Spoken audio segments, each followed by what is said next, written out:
தங்கத்தில் வட்டிச்ச உருவம் என்ன மயக்குற உன்னது பருவம் விண்வெளியில் மின்னுங்கு துருவம் கொஞ்சம் நல்லி வடையுன்னது புருவம் மருத நிலத்தில் வளர்ந்த மகளே பருவம் அடைஞ்ச பவள கொடிய பக்குவமானத்து நடுற வரையில் நிற்கிற நான் இந்த பக்கத்து கரையில் சிஞ்சிதமோ தமிழ் ஓவியமோ அடி மாறுதமோ எந்த காவியமோ வள்ளுவனோ நீயும் வாசுகியோ அடி தேவதையோ எந்த காதலியோ அண்ணனட ஜின்னுக்கு ஜிங்காரி வங்க கடல் அல்லையில் முத்தாகி வள்ளுவன் கையேடு எழுத்தாணி அச்சின்னகை கொண்ட அலங்காரி. ஒரு நாட்டில் வந்து ஒரு அரசன் இருந்தார், சரியோ வடிவங்களும். அந்த அரசன் வந்து என்ன செய்தார் என்றால், அந்த நாட்டில் இருக்கிற தன்னை கூட பிறந்த தம்பிகள் சகோதரங்கள் இருக்கிற கொஞ்சம் பேரை வந்து இன்னொரு நாடுக்கு சொல்கிறார், நீ போய் அங்கே இருந்து நீ உழைச்சி உன்னுடைய மக்களை நீ பேர் என்று சொல்லி அனுப்பினவன், சரியோ. அவள் வந்து அந்த நாட்டுக்கு போயிட்டினான். போய் அங்கே இருந்து தங்கண்ட சகோதரங்கள் தங்கண்ட புள்ளியல் இங்கே நல்லா இருக்கணுன்றதுக்காக அங்கே ரூபாக்களாக உழைச்சி இங்கே அனுப்பி எல்லா விஷயத்தையும் பண்ணி எங்களோட அபிவிருத்தி ரீதியாக கன விஷயங்களை ஹெல்ப் பண்ணி கொண்டு இருக்கினான். அந்த அரசனை வந்து இப்போ காண இல்லை, சரியா. ஆனாலும் அரசனை காண இல்லை, அதாவது மக்களும் தேடினும் காண இல்லை, இங்கேருந்து போனவையிலும் தேடினும் அந்த அரசனை காண இல்லை.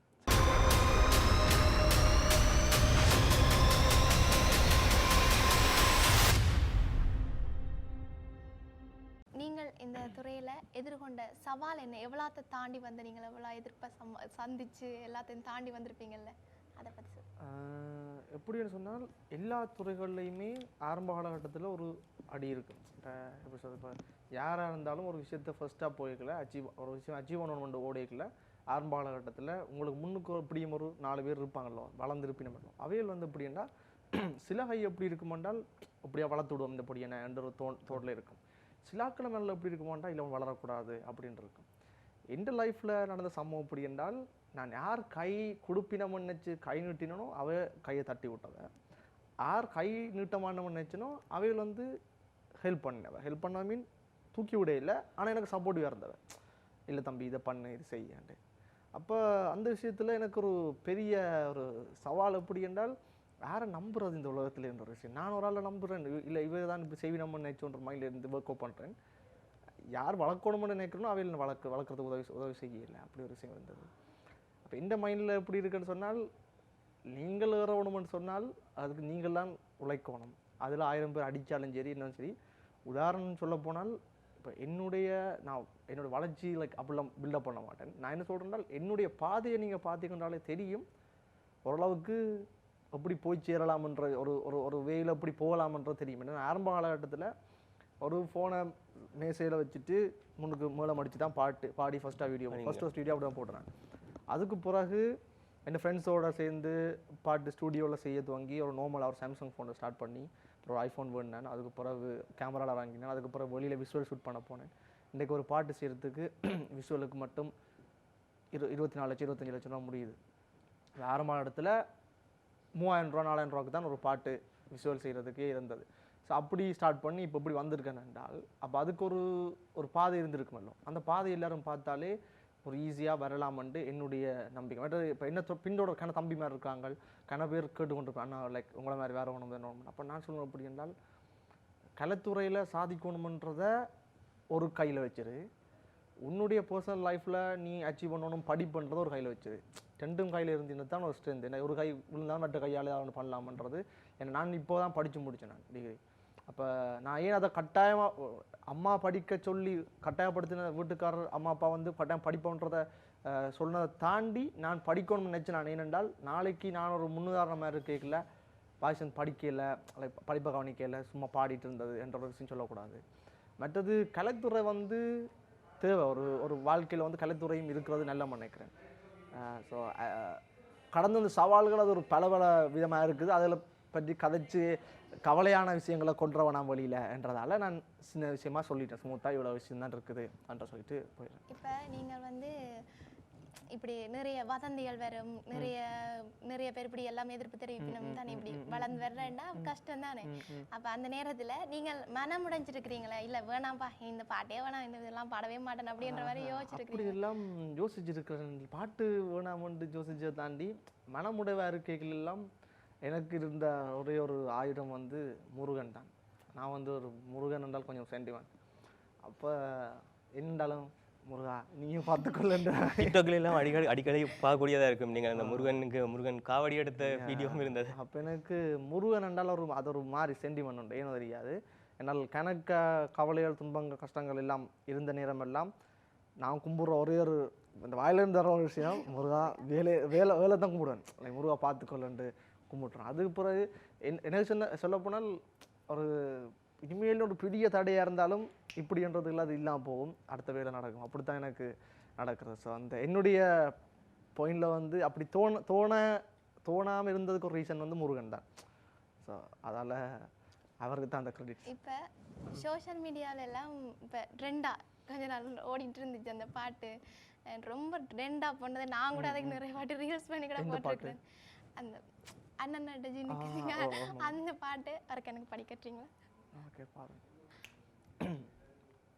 தங்கத்தில் வடிச்ச உருவம் என்ன மயக்குற உன்னது பருவம், விண்வெளியில் மின்னுங்கு துருவம் கொஞ்சம் நல்லி வடை உன்னது புருவம், மருத நீளத்தில் வளர்ந்த மகளே பருவம் அடைஞ்ச பவள கொடிய பக்குவமானத்து நடுற வரையில் நிற்கிற நான் இந்த பக்கத்து கரையில், சிஞ்சிதமோ தமிழ் ஓவியமோ அடி மாறுதமோ எந்த காவியமோ, வள்ளுவனோ நீயும் வாசுகியோ அடி தேவதையோ எந்த காதலியோ, அண்ணனட ஜின்னுக்கு ஜிங்காரி வங்க கடல் அல்லையில் முத்தாகி, வள்ளுவன் கையேடு எழுத்தாணி அச்சு நகை கொண்ட அலங்காரி. இந்த பாடல்ல உங்களுக்கு பிடித்த வரி என்றால் நீங்கள் இந்த வரியை சொல்லிடுங்க. இதுல வந்து எல்லா இருக்க அது எப்படி என்றால், நான் 3 இயர்ஸ்க்கு முன்ன வழியின பாட்டு, இது சரியும் 2 இயர்ஸ் நினைக்கிறேன் முன்ன வழியின பாட்டு. அது சும்மா இப்போ படிக்க அது வைரல் ஆனது. இது எழுதுல எப்படி என்றால், இந்த அண்ணன் ஜின்னுக்கு அந்த வந்து அது ஒரு அங்கண்ட காவடி மேளமாடி கேட்கல ஜின்னுக்கு அப்படி ஒரு சவுண்ட் வர்றது. ஸோ அந்த சவுண்ட் மாதிரி இருக்குது அவள் நடந்து வரைக்கல என்ற ஒரு இமேஜினில் அந்த வேர்ட்ஸ் எழுதினாங்க, அண்ணன் ஜின்னுக்கு ஜிங்காரி. ஸோ அது வந்து ஒரு மாதிரி எனக்கு பிடிச்ச வேர்ட்ஸ். ஆனால் அதை விட எனக்கு லிரிக்ஸ் இருக்குது, நல்ல லிரிக்ஸ். இப்போ மாறுதமோ இந்த காவியமோ அடி வள்ளுவனோ நீயும் வாசுகியோ என் தேவதையோ அடி காதலியோ, ஸோ அதெல்லாம் பிடிக்கும். ஆனால் அந்த அண்ணனோட ஜினுக்கு ஜிங்காரின்ற வேர்ட்ஸ் வந்து எனக்கு அந்த சவுண்டிங்காக சேர்ந்து வர்றதால எனக்கு கொஞ்சம் கூட பிடிக்கும். அதில் புலம்பெயர் தமிழர்களுக்கும் ஈழத்தமிழர்களுக்கும் இடையில வந்து ஒரு பிரிவினைவாதம் இருக்கிற மாதிரி ஒரு கருத்தியல் வந்து விதைக்கப்பட்டு கொண்டிருக்கின்றது. இதை வாகிசனாகிய நீங்கள் எவ்வாறு பார்க்கிறீர்கள்? என்னுடைய பார்வையில் வந்து உண்மையிலேயே ரெண்டும் வேறு வேறு இல்லை என்றதான் முதலாவது விஷயம். அப்படின்னா எல்லாம் அவங்களோட சொந்தங்களும் பந்தங்களும் தான். இங்கேருந்து போன எல்லாருமே எங்களோட சொந்தங்கள் தானே. அப்போ புலம்பெயர் தமிழர்களோட ஆதிக்கம் வந்து என்னுடைய வளர்ச்சியில் ஒரு பெரிய அளவு பங்களிப்பு தந்திருக்குது. ஆரம்ப காலத்திலிருந்து அவைகள ஒரு பங்களிப்பு தான் பெரிய ஓரளவு சப்போர்ட் தந்திருக்குது. ஃபினான்ஷியலாக இருக்கட்டும், ஒரு பாட்டு செய்கிறதுக்கு நான் ப்ரொடக்ஷனுக்கு ஒரு பாட்டுக்கு இவ்வளோ தேவை என்ன இவ்வளோ செய்யணும் பண்ணிக்கல ப்ரொடியூசர்ஸாக வந்து ஃபஸ்ட்டாக கன்னடா தமிழ் பசங்க செஞ்சவர், பிறகு நிரோஷனா செஞ்சவர், பிறகு அருள்தேவானா. ஸோ ஒரு எப்படி சொல்கிறது, இப்போ அருள்தேவானா தான் செஞ்சுட்ருக்கு. அப்போ என்ன சொல்கிறேன்னா, அவங்கள்ட ஒரு ஒரு இப்போ இப்போ இப்போ இப்போ ஒரு காலகட்டத்தில் எங்களுக்கு ஃபினான்ஷியலாக ஓகே. ஆரம்ப காலகட்டத்தில் அது ஒரு பெரிய சவாலாக இருந்தது நான் ஒரு பாட்டு ஷூட் பண்ணுறதுக்கு. அப்போ அந்த நேரங்களெல்லாம் அவங்க நல்லா ஹெல்ப் பண்ணுவேன். அதை தாண்டி கொமனாக பார்க்க போனால் புலம்பெயர் தமிழர்கள் வந்து இங்கே ஒரு வளர்ச்சி பாதைக்கும் மற்றது எங்கண்ட பிள்ளைகள் வளரணும், எங்கட பிள்ளைகள் வின் பண்ணணுமன்றதில் பெரிய அளவு சந்தோஷப்படுறதும் அவங்களாம். இப்போ சிலாக்கள் வந்து எப்படின்னா, நான் சில சோஷியல் மீடியா வீடியோஸ்லாம் பார்த்துருக்கேன். சில இழிவுபடுத்தல்களான புலம்பெயர் தமிழர்களை இழிவுபடுத்துகிற மாதிரி, மற்றது அப்படியான சில பிரிவினைகளில் வச்சு கதைச்சு கொண்டு வேக்கு என்ன தெரியும் அதுக்கு என்ன தெரியும். என்னுடைய பார்வையில் எல்லாருமே ஒரு சொந்தம் பந்தம்ன்ற முதலாவது மைண்டில் வச்சுக்கொண்டு நான் ஒரு சின்ன கதையை ஒன்று விளங்க எக்ஸ்பிளைன் பண்ணுறேன். அப்படின்னால் ஒரு நாட்டில் வந்து ஒரு அரசன் இருந்தார், சரியோ வடிவாக்கணும். அந்த அரசன் வந்து என்ன செய்தார் என்றால், அந்த நாட்டில் இருக்கிற தன்னை கூட பிறந்த தம்பிகள் சகோதரங்கள் இருக்கிற கொஞ்சம் பேரை வந்து இன்னொரு நாடுக்கு சொல்கிறார், நீ போய் அங்கே இருந்து நீ உழைச்சி உன்னுடைய மக்களை நீ பேர் என்று சொல்லி அனுப்பினவன். சரியோ அவள் வந்து அந்த நாட்டுக்கு போயிட்டினான்.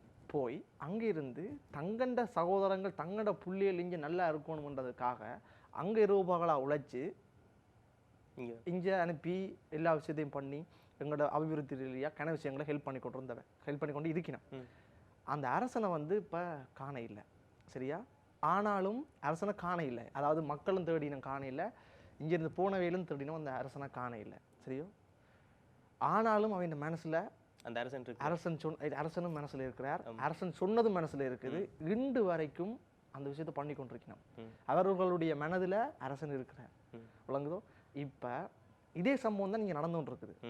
அவையில் அதால தான் எங்கண்ட இப்போ ஈழத்தமிழர்கள் நாங்கள் இங்கே இருக்கிறோம், இங்கே இருக்கிற எங்களுக்கு அவ்வளோ அன்பு பாசம் எல்லாம் தர்றதுக்கு முதலாவது ரீசன் அவையில் எங்களோட சகோதரங்கள், அவையில் எங்களுக்காக தான் அங்கே போயிருக்கணும், சரியோ? நாடு கடந்து இருக்கிறதுக்கு ஒரு ரீசன் வந்து இது ஒரு ரீசன். அவையில் சில அப்படியான ஆட்கள் மனநிலையில் இன்னும் அரசனும் இருக்கிறார், அரசன் சொன்ன அந்த வசனமும் இருக்குது மைண்ட்லன்றதால தான் கன விஷயம் பண்ணி கொண்டிருக்கிறேன். ஸோ அந்த இழிவுபடுத்தல்கள் மோதல்கள் அதெல்லாம் வேண்டாம் என்றது என்னுடைய தோட். அதான் அந்த அரசன் சொன்ன வார்த்தையின்படி நடந்து நடந்து கொள்றவன் நீங்க நடந்து கொண்டு இருக்கிறோம். ஸோ அதை நாங்களும் கடைப்பிடிப்போம் என்றது என்னுடைய வேண்டுகோள். உங்களுக்கு வந்து பாட்டு அதை தாண்டி ஆக்டிங் திரை நடிப்புல வந்து இன்ட்ரெஸ்ட் இருக்கா? எனக்கு வந்து உண்மையாகவே ஆக்டிங் வந்து தெரியாது ஆக்ட் பண்ணுறதுக்கு. ஆனா பார்க்க ஹீரோ மாதிரி இருக்கேன்னு எல்லாரும் சொல்றாங்க. அப்படியெல்லாம் கிடையாது, நீங்கள்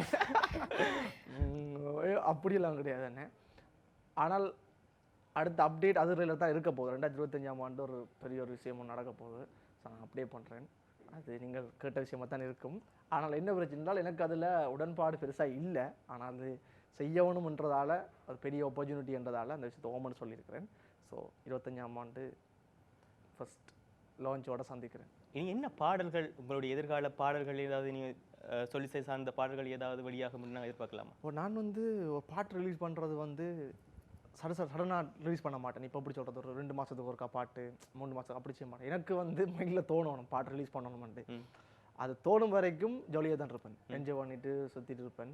எனக்கு தோணணும் அப்படின்னால் இல்லை நான் பாட்டு இருக்கிறேன். இப்போ பொண்ணு சிரிச்சாலாம் வந்து பொண்ணு சிரிச்சா செய்யறதுக்கு முன்னே எனக்கு ஒரு சவால் வந்து பின்னான், இனி வாய்ஸ் நாக்கள்ன்ற பாட்டுகள் வந்து ட்ரெண்ட் ஆகிறதுக்கும் வைரல் ஆகிறதுக்கும் வாய்ப்பு இல்லை அப்படின்ற மாதிரி ஒரு தோட்டம் வந்தது. அரைக்கில் செர்ராண்டு ஓட்டு பொண்ணு சிரிச்சா பாட்டு அடித்து அது வைரலாக செஞ்சேன். அதுக்கு பிறகு அந்த இந்த இந்தியா ஃபுல்லாக போய் ஃபேமஸ் ஆகி அப்படி வந்த பாட்டு தான் அந்த மிட் நைட் கான்சர்ட். அதுக்கு முன்னமும் இப்படி ஒரு தோட் தான் இருந்தது. அப்போ மிட் நைட் கான்சர்ட் செய்யலே லைக் முதல்ல எனக்கு ஐடியா இருக்குல்ல அது இப்படி வைரலாக போகுதுன்னாண்டு. அதுக்கு பிறகு இப்போ கணக்கு ஆப்பர்ச்சுனிட்டிஸ் வந்துருக்குது, கணக்கு விஷயம் வேலை செஞ்சு கொண்டு இருக்கிறேன், வேலை செஞ்சுட்டேன். ஸோ எல்லாம் தான் ரிலீஸ் ஆக போகுது. இப்போ எனக்கு ஒரு கடமை இருக்குல்ல, ஒரு ஆப்சிலோனுக்கு ஒரு பாட்டு செய்யணும், என் ஃப்ரெண்ட்ஸோடு சேர்ந்து ஒரு பாட்டு செய்யணும் கடமை இருக்குது. அதுக்கான வேலையும் ஒரு 2-3 பாட்டு வேலை செஞ்சு கொண்டு இருக்கிறேன். ஆனால் அது தக்க டைமில் ரிலீஸ் பண்ணுவேன். ஸோ அது வேலை செஞ்சு கொண்டு இருக்கேன். இப்போ எல்லாருக்குமே ஒரு லவ் ஃபெயிலியர் ஆனாக்களுக்கே கூட வந்து ஒரு பிடிக்கிற பாடலாக வந்து அந்த உங்களுடைய ஒரு சிறப்பான பாடல் ஒன்று இருக்குது. அது என்ன பாடல்னு உங்களால் யோசிக்க முடியுதா? இதயம் அழுகிறது. அது எனக்கும் பர்சனலாக எனக்கு பேருக்கு வந்து பிடிக்கும் அந்த பாடல். அந்த பாட்டில் வந்து நீங்கள் ஒரு பயங்கரமாக ஒரு என்ன சொல்கிறது, ஒரு நல்ல ஒரு ஃபீல் கொடுத்து பாடிச்சிட்டு நீங்கள் அந்த பாடலை வந்து அந்த பாடல ஒரு படிக்க முடியுமா? படிக்கிறேன். நான் என்ன பண்ணேன், மெலோடி சிங்கர் கிடையாது முதலாவது விஷயம். மற்றது அதில் வந்து நல்லா இருக்கு மெலோடி சிங்கர் மாதிரி தான் நீங்கள் படிக்கிறீங்க. இதயம் அழுகிறது பாட்டு வந்து திசோன்னு சொல்லிட்டான் ஒரு லவ் ஃபெயிலியர் சாங்ஸ் வேணும் மச்சானண்டு சரிடாண்டோடு சும்மா கம்போஸ் பண்ண இருந்து அப்படியே படம் கம்போஸ் பண்ணி போட்டு அந்த பாட்டு பிறகு நாங்கள் அந்த பாட்டுக்கு யாருக்கா கம்போஸ் பண்ணாங்களோ அவர் சொன்னார், இல்லை தம்பி கொஞ்சம் வெயிட் பண்ணுவோம் பாட்டு நாங்கள் செய்வோம். அப்போ நான் ஓகேன்னுட்டு யூகேல கன்சர்ட்டில் படித்தேன் அந்த பாட்டு. அங்கே நல்ல ரெஸ்பான்ஸ் இருக்குது அந்த பாட்டுக்கு. அதுக்கப்புறம் இந்த பாட்டு நல்லா இருக்குதோ அண்டோட தான் ஸோ படித்து போடுறான் வழியில். அதில் பூக்களுக்கு வாசம் உண்டு, காதலுக்கு தேசம் உண்டு, யார் எனக்கு இப்போ ஆக உண்டு, நீ எனக்கு வேணுமென்று நீ கொடுத்த ஒற்றை முத்தமும் அடி நான் திரித்த பாசமுத்தமும் நாம் அடங்கும் காதல் புத்தகம் அடி நீ எனக்கு தேவை நித்தமும் தனியா நீங்கி செல்ல தவறா நானும் இல்லை நினைவில் நானும் புள்ள இறைவா அழுறன் உள்ள இதயம் அழுகிறது இதயம் அழுகிறது எதனால் அழுகிறது பிரிவாள் அழுகிறது எனக்கப்பா அம்மா யாரும் இல்லடி உன்னத்தாயா நானும் நினைச்சேனடி வாழ்வோ சாவோ உன்னோடு தானடி என்று சொல்லிவிட்டு போனியே எனடி உள்ளோருகுது உள்ள கிடந்து சாடி வரும். இன்னொரு கேள்வி என்னென்னா, இப்போ சோஷியல் மீடியாவில் நீங்கள் எவ்வளோ சாதிச்சிருப்பீங்க? ப்ரப்போசல் வந்திருக்கா வாகிஷனுக்கு? அதுகள் வந்து லைக் இதை பற்றி பெருசாக பெருமையாக கதைச்சு கொள்கிற அளவுக்கு இல்லை. ஆனாலும் நீங்கள் ஒரு கேள்வியாக கேட்கறபடியே சொல்கிறேன். ஒவ்வொருத்தர் தங்கள் இருக்கிற அன்பை வழிகாட்டுற ஒவ்வொரு விதம் இருக்குதுண்ணே. ஸோ அது வந்து எல்லோரும் தங்களோட அன்பு தரினம். ஆனால் எப்படி சொல்கிறது, 10,000 பேர் வந்து பாசத்தை தரைக்குள்ள ஒரேடியாக வேண்டலாம். ஆனால் பர்டிகுலராக நான் மட்டும்தான் இருக்கணும் ஒரு ஆள் கேட்கல அது பண்ணலாம். இப்போ நான் ஒரு பப்ளிக்கில் வந்து ஒரு எப்படி சொல்கிறது ஒரு என்டர்டைனராக இருக்கிறேன் நான். அப்போ நான் ஒரு தனி ஒரு ஆளுன்ற ஒரு விஷயத்தை எல்லாத்தையும் அக்செப்ட் பண்ணுற அளவுக்குலாம் இப்போ இல்லை. ஸோ என்னோடய குறிக்கோள் தான் இப்போ ஃபோக்கஸில் இருக்குது. ஸோ அதை நினச்சி ஓடிக்கொண்டிருக்கிறேன். ஸோ இப்படியான விஷயங்கள் வந்தாலும் அது ஒரு பக்கம் இருக்கட்டும்ன்ற ஒரு மனநிலையில் இருக்கிறேன். இந்திய கலைஞர்களோடு சேர்ந்து ஏதாவது இசை ஆல்பங்கள் செய்கின்ற திட்டங்கள் ஏதாவது இருக்கின்றதா? எஸ், எனக்கு 2-3 பேர் அதான் எதுவுமே அப்டேட் பண்ணிடலாம் இருக்குது. 2-3 பேர்ட்ட வந்து இப்போ விஜயநனி சார்ன்ற சொல்லிட்டார் சொல்ல சொல்லி விஜயநனி சார்ன்ற படத்தில் 3 பாட்டு செய்கிறேன். அதை விட மிச்சாக்கள் வந்து வெளியில் சொல்லலாது சிலது வந்து சர்ப்ரைஸாக இருக்கணுன்றதால வேலை செஞ்சோன்னு இருக்கிறேன். அதை தாண்டி எனக்கு நல்ல பொண்ட் அப்படின்னு சொன்னால் 2-3 பேர் இருக்கணும். இப்போ அசல் கோளாரண்ணா வந்து லைக் ஒரு அண்ணன் தம்பி மாதிரி நல்ல ஃபிட், என்ன டைம் எடுத்தாலும் எடுத்து என்ன விஷயம் கேட்டாலும் கூட ஓகே அதை பற்றி ஆலோசிக்கவோ இல்லை கதைக்கவோ. ஸோ அப்படி ஒரு ஃப்ரெண்ட். நம்ம ஏடிகே நாம் வந்து அப்படித்தான். அது மாதிரி லைக் எப்படி சொல்கிறேன், இந்த துறை சார்ந்து இருக்கிற நல்லா வளர்ந்துருக்கிற ஆட்கள் எல்லாருமே வந்து எப்படி மனநிலையில் இருக்கணும்னு சொன்னால் எங்களை தொடர்ந்து வர்றவனை தூக்கி விடணுமெண்டு. பட் அது என்னுடைய கண்ணோட்டம் அப்படித்தான். அப்படி என்றால் நான் இங்கே இலங்கையில் ஈழத்தில் வந்து ஒரு பிளாட்ஃபார்ம் உருவாக்கணும் அப்படி என்றால் இப்போ எப்சிலோன்ன்ற பிளாட்ஃபார்ம் வந்து இப்போ நான் இப்போதைக்கு கொஞ்சம் ஓகே, இன்னும் ஒரு வருடமோ 2 வருடத்துக்கு பிறகு இன்னும் கொஞ்சம் ஸ்டேபிள் ஆனோடனே இந்த பிளாட்ஃபார்மை வச்சுக்கொண்டு இங்கேருந்து வர்ற கலைஞர்களுக்குரிய ஒரு பிளாட்ஃபார்ம் ஆக்கி இதிலேருந்து வெளியில் பிளாஸ்ட் ஆகணும், எல்லாருமே வெளியில் வரணுமன்றது என்னுடைய ஒரு கனவாக இருக்குது. ஸோ இங்கேருந்து சாதித்து வெளியில் தெரியணும் உலகத்துக்கு. நான் வந்து செஞ்ச பாட்டு வந்து வைரலானது கொழும்புல இருந்து ஒரு ஹோட்டலில் பாடின பாட்டு தான். அப்போ என்னுடைய நோக்கம் அதான் இருந்தது, இந்த ஆசையும். நான் செய்கிற பாட்டு வைரலாக வேண்டியது, உலகம் பூரா தெரிய வேண்டிய பாட்டு நான் இல்லத்தில் இருந்து படித்த பாட்டாக இருக்கணுமன்றது. ஸோ அது ஒரு பெரிய சந்தோஷம் எனக்கு. அப்படி இன்னும் கனவே வெளியில் வரணும், அதுக்கு கண்டிப்பாக எங்களால் முடிஞ்சது நான் பண்ணுவேன். ஸோ அதுக்கு வெயிட் பண்ணுங்க, செய்வோம். நீங்கள் 3 பேர் தானே தெரியுற, நீங்கள் 3 பேர் கூட ஃப்ரெண்ட்ஸ், அப்படி எப்படி நீங்கள்லாம் ஜாயின் ஆகினீங்க அப்படின்றத சொல்கிறீங்க? உண்மையிலேயே பாய்ஸ்ன்ற ஃப்ரெண்ட்ஷிப் வந்து கொஞ்சம் டிஃப்ரெண்ட். அப்படி என்றால் டீ குடிக்கிற கேப்லையும் ஃப்ரெண்ட்ஸ் ஆகிடுவாங்க, அதான் பாய்ஸ்ன்ற ஃப்ரெண்ட்ஷிப் விளங்குதோ. அதை மாதிரி அந்த ஃப்ரெண்ட்ஷிப் எப்படின்னு சொன்னால் அந்த நண்பனை நம்பி வீட்டு பத்திரத்தை உணர்ந்து கொடுக்குற அளவுக்கு இருக்கும் ஃப்ரெண்ட்ஷிப். ஸோ அப்படி தான் நண்பர்கள். மற்றது நண்பர்கள் வந்து சேர்ந்துருக்கீங்களே என்ன கதைக்கணுன்ற விஷயம் இருக்குது. அப்படி என்றால் ஒரு தீமையான விஷயத்த, ஒரு நெகட்டிவான விஷயத்த கதைச்சிங்கள் என்றாலும் அது சரியாக தான் நடக்கும். அவன் நல்ல விஷயத்தை எப்படி சொன்னால் பொடியில் ஒரு விஷயம் டிஸ்கஸ் பண்ணுறாங்க, இது பண்ண போகிறோம்னு பிளான் பண்ணிட்டாங்கன்னா அது கண்டிப்பாக நடக்கும், செய்வாங்க. அப்போ அந்த டிஸ்கஸ் பண்ணுறத நல்லதாக யோசிங்க. அதாவது நாங்கள் ஒரு விஷயம் நாளைக்கு நல்ல இடத்த வரணும், நல்ல ஒரு சாதிக்கணும், அப்படி யோசிச்சிங்கன்றால் அது சரியான பாதையில் போகும். நெகட்டிவான விஷயங்களை யோசிச்சிங்கன்றாலும் நெகட்டிவான விஷயத்தில் சரியாக தான் போகும். ஏன்னா பொடியில் இருக்கிற ஸ்ட்ரென்த்தே அந்த ஒற்றுமையும் பொண்டும் வழங்கும். அது வந்து ஈஸியாக கொண்டே சேர்த்துரும். எனக்கு என் ஃப்ரெண்ட்ஸ் வந்து சேர்ந்தது அப்படி தான். அப்படின்னா திசோன் வந்து எனக்கு கண்டு அடுத்த நாளே மச்சானோட கூப்பிட்டான், டே மச்சானண்டு. அப்போ நான் என்னடா யாரா இவன் திடீர்னு கண்டு மச்சானோட கூப்பிட்டு ஃப்ரெண்ட் ஆகிட்டானே. 2 வயசு கூட என்னோட. அட்விகண்ணா வந்து என்னோட பாட்டு செஞ்சவர், புட்டுப்பாட்டு செஞ்சு புட்டுப்பாட்டு இங்கே ஃபேமஸ் ஆகுது, வைரலாக ஸ்டார்ட் பண்ணது. அப்போக்கான அட்விகண்ணா எனக்கு தெரிய வருது. அது பிறகு தான் அட்விகண்ணாவோட ஃப்ரெண்ட் ஆகி இந்த வரைக்கும் அண்ணாவும் கூப்பிட்றேன். நான் என்ன கொஞ்சம் பெரிய தாடியெலாம் வச்சுக்கிறதால கொஞ்சம் அண்ணன் என்ற மாதிரி அது மாதிரி அண்ணாட கூப்பிட்றேன். திசோன மச்சான் வாடா போடாதான். ஸோ அப்படி தான் எனக்கு ஃப்ரெண்ட்ஸ் ஆனவை. அதோட எப்படின்னா இவங்க 2 பேரும் வந்து ஏற்றத்தாழ்வு, எனக்கு ஒரு விஷயம் நல்லது நடக்கையும் சரி, ஒரு டவுன் ஆகையும் சரி, இவங்கள்ட ஒரு கை வந்து தூக்கி எப்போவுமே முன்னிறுத்தி வச்சிருக்கு. அதோட இப்போ இன்னொரு விஷயம் எப்படி என்றால் சிலாக்கள் கதை கேட்கல, இப்போ என்ன முன்னிறுத்தி கதைப்பினம், அவங்களை டவுன் பண்ணி கதைப்பினம் சிலாக்கள். அப்போ எனக்கு ஒரு மாதிரி கவலையாக இருக்கு. வேண்டால் இப்போ அவங்களும் வந்து அவங்க இல்லை என்று சொன்னால் நான் இல்லை விளங்குதோ. அப்போ எனக்கு ஒரு மாதிரி கவலையாக இருக்கும், தாழ்த்தி கதைக்கினமோ வாய்ஸ் என்ன தான் முன்னிறுத்தினமோன்ற ஒரு கவலை இருக்கும். ஆனால் இந்த மனநிலையில் வந்து அவங்க இல்லை என்றால் இல்லை உண்மையாகவே. அதோட அவங்கள மனநிலையும் எப்படி என்றால் இன்று வரைக்கும் அது ஒரு விஷயமாக கதைச்சது கிடையாது. வாய்ஸனை கொண்டாடுறாங்கள் என்றால் என்னோட சந்தோஷப்படுறது அவங்களாம். டே மச்சான் போடா இல்லை எல்லாமே முன்னுக்கு தள்ளி போ. அட்விகண்ணா எல்லாம் வந்து எடுத்துக்கப்போ அண்ணா உனக்கு இந்த ஆப்பர்ச்சுனிட்டி கிடைக்கல, எனக்கு டே போய் இதை செஞ்சுட்டு வாடா போடா அண்டு கிடைக்கும். அப்படி ஒரு மனநிலை அது இருக்கணும். அப்படின்னால் அவன் வளர்ந்தா நாங்கள் வளர்ந்த மாதிரி என்ற ஒரு மனநிலை இருக்கணும். பட் நானும் வந்து எப்படின்னா எனக்கு ஒரு பாட்டு படிக்கிறதுக்கு ஒரு ஆப்பர்ச்சுனிட்டி கிடைச்சிருந்தால் அந்த இடத்துல இவங்க 2 பேரையுமே எப்படியா கொண்டு வரதுக்கு யோசிப்பேன். ஸோ அதை கதைச்சிருக்கிறேன், கொண்டிருக்கிறேன். ஸோ அப்படியான வேலையும் இப்போ நடந்துகிட்டு இருக்குது. ஸோ அப்படித்தான் எங்களோட லைஃப் போய்கொண்டிருக்குது. மற்றது எப்படின்னு சொன்னால் ஒரு விஷயம் கிடைச்சிட்டுன்னு ஆடக்கூடாது. இப்போ எப்படி சொல்கிறேன்டா, கடவுள் வந்து ஒரு விஷயம் தாரான அல்லது ஒரு ஒருத்தன் கொண்டாடுறாங்கன்னு சொன்னால் அந்த கொண்டாட்டத்தை வச்சு கொண்டு ஆட்டிடியூட் காட்டுறது, ஆடுறது, தலகால் உரியாமல் இருக்கிறது எல்லாம் வந்து பண்ணக்கூடாது கடைசி வரைக்கும். வேண்டால் எதுவுமே ஒரு வட்டம் மாதிரி லைஃப், எதுவுமே நிரந்தரம் கிடையாது. நான் வந்து ஆரம்ப இடத்துல போயிட்டு சிலாக்கள்கிட்ட உதவி கேட்டேன், நான் ஹெல்ப் பண்ண சொல்லி எனக்கு ஒரு பாட்டு செஞ்சுட்டு போய் உதவிக்கின்றேன். நான் அப்போக்கெல்லாம் வந்து எப்படி என்றால் அவையில் வந்து அதற்கு கணக்கு மடுக்கையில் உதாசீனப்படுத்தி ஒரு கொச்சப்படுத்தினவை என்ன. அப்போ இப்போ வந்து அவையில் என்ன கேட்டு கொண்டு ஒரு ஆப்பர்ச்சுனிட்டி தாரீங்களோ உண்டு. அப்போ என்ன ஆனால் அவைகளுக்கான கண்டிப்பாக ஏதாவது ஒரு விஷயம் நான் செஞ்சு கொடுப்பேன். என்றால் நான் அவை அப்படி செஞ்ச வேண்டியதுக்காண்டி அப்படி செய்ய மாட்டேன். ஆனால் கண்டிப்பாக அவைகளுக்கான விஷயமே அப்படி செஞ்சு கொடுப்பேன்.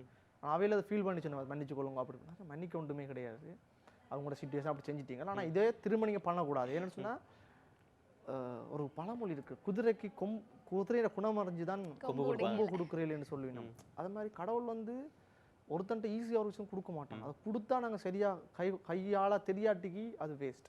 இப்போ கடவுள் எனக்கு ஒரு விஷயம் தந்திருக்கான்னு இல்லாத ஒரு விஷயம் இப்படி ஒரு விஷயத்த மக்கள் என்னை கொண்டாடி ஒன்று விஷயம் செய்யணும்னு சொன்னால் அதுக்கு நான் வந்து அவைகளுக்கு அடிபணிஞ்சாக இருக்கணுமே இல்லையே அவையிலோட பெரியாக்கள் பெரிய புடுங்கி என்றெல்லாம் காட்டுற வழியில் போகக்கூடாது. அது என்னுடைய மைண்டில் ஆணித்தளமாக இருக்கிற ஒரு விஷயம். நான் ஒரு சராசரியாக எல்லாரும் எப்படி இருப்பினமோ அப்படியான ஒரு மனநிலையில் தான் இருக்கிறேன். அப்படி தான் இருக்கிறேன். சரியாக ஜொலியாக ஃபன் பண்ணிட்டு இருக்கிறேன். அப்படி தான் இருக்கும் விருப்பம். தனியொரு ஆளாக தனிச்சு காட்டணும்ன்ற அவசியம் விருப்பம் எனக்கு இல்லை.